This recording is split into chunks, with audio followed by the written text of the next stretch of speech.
Good morning बच्चों।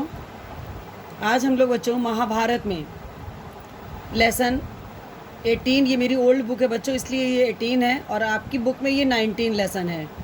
द्वेष करने वाले का जी नहीं भरता, अर्थात जो यदि किसी से ईर्ष्या करता है उसको उसका जो है कभी भी जी नहीं भरता, अर्थात वो अपनी ईर्ष्या से बच नहीं पाता है। वो हमेशा उसके मन में दूसरे के प्रति जिसके लिए उसने ईर्ष्या रखी हुई है वो ईर्ष्या उसके अंदर रहती है।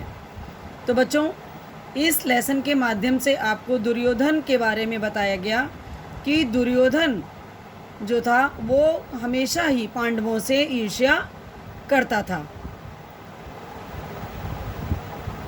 धृतराष्ट्र को पांडवों के हालचाल उन्होंने सुनाए, क्योंकि ये उस समय का बच्चों इसमें वर्णन है जिस समय पांडव जो थे वनवास के लिए चले गए थे। कर्ण और शकुनी दुर्योधन की चापलूसी किया करते थे, किंतु दुर्योधन को इतने से संतोष नहीं होता था। वो तब भी कर्ण से कहता, मैं तो चाहता हूँ कि पांडवों की मुसीबत में ऐसे पड़े वो कि मैं अपनी आंखों से देखूं। इसलिए तुम और मामा शकुनी कुछ ऐसा उपाय करो कि वन में जाकर पांडवों को देखने की पिताजी से अनुमति मिल जाए। यही सब चीज़ें उसके मन में चल रही थी। इस तरह की वो योजना बना रहा था बच्चों, और इसी योजना के साथ ही वो जो है पहुंचता है ऐसे स्थान पर कि जहां पर गंधर्वराज चित्रसेन अपने परिवार के साथ डेरा डाले हुए थे।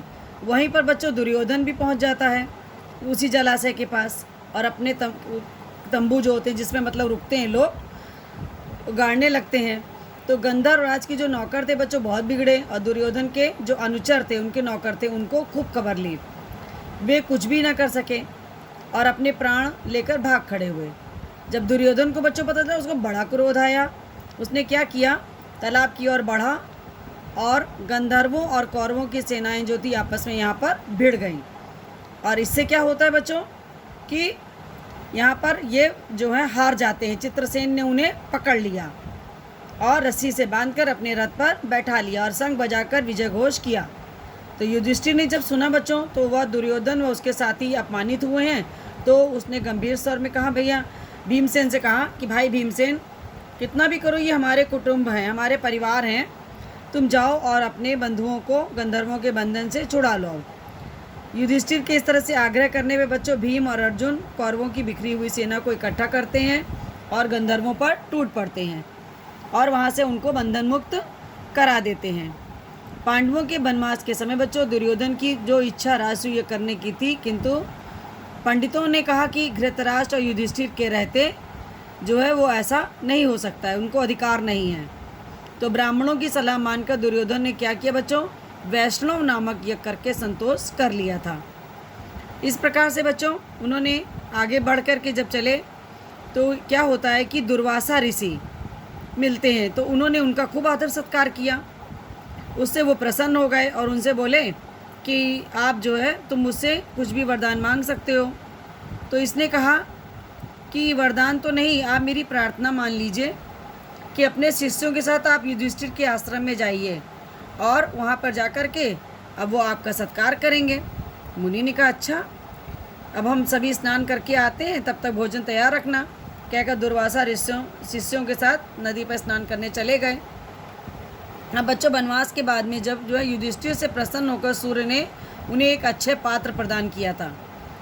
उसमें ऐसा था कि जब सारे पांडव खाना खा लेते थे और द्रौपदी खा लेती थी, तो वो जो पात्र था बच्चों वो अपने आप ही उसकी शक्ति एक दिन के लिए लुप्त हो जाती थी। अगले दिन फिर वो उसको यूज कर सकते थे, उसको प्रयोग कर सकते थे। तो इसी तरह से ये चीज़ जानता था दुर्योधन, इसलिए उसने दुर्वासा ऋषि को उनके यहाँ भेजा सत्कार के लिए कि उस समय तक सब खा चुके होंगे अब, और इनकी कोई कर नहीं पाएगा केयर, इज्जत नहीं हो पाएगी, तो ये इनको श्राप दे देंगे। इन सब चीज़ों से जब उनको पता चला युधिष्ठिर को कि दुर्वासा ऋषि आ रहे हैं, तो वो चिंता में लग गए। उन्होंने फिर कृष्ण से पूछा कि आप हमारी इस समस्या का समाधान कीजिए। तो उन्होंने बच्चों उनके पात्र में एक अन्न का दाना और एक साग का टुकड़ा लगा हुआ था, उसे लेकर के उन्होंने खाया और उसको खाने से पूरे दुर्वासा ऋषि सहित सारे शिष्यों का पेट अपने आप भर के तृप्त हो गया। ये तो था बच्चों आपकी इस पाठ का मेन सार कि आपके इस पाठ में क्या बताया गया है। अब आपको हम इसके प्रश्न उत्तर कराने जा रहे हैं।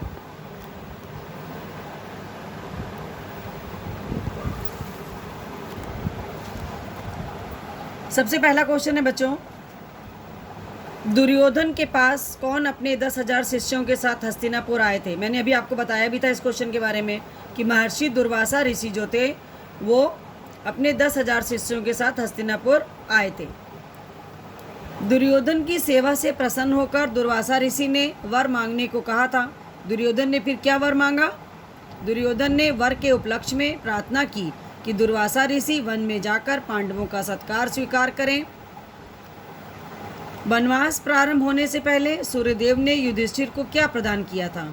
अभी मैंने आपको बताया था कि अक्षय पात्र युधिष्ठिर को सूर्यदेव ने दिया था। अक्षय पात्र की क्या विशेषता थी? अक्षय पात्र की विशेषता थी बच्चों कि द्रौपदी हर रोज चाहे जितने लोगों को इस पात्र में से भोजन खिला सकेगी, परंतु सबके भोजन कर लेने पर जब द्रौपदी स्वयं भी भोजन कर चुकेगी तब इस बर्तन की वह शक्ति अगले दिन तक के लिए लुप्त हो जाएगी।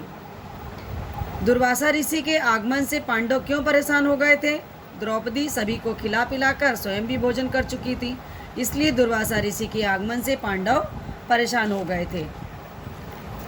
श्री कृष्ण ने पांडवों की समस्या का समाधान कैसे किया? अभी मैंने आपको बताया कि श्री कृष्ण ने अक्षय पात्र में लगे अन्न के दाने और साग को खाकर पांडवों की समस्या का समाधान किया।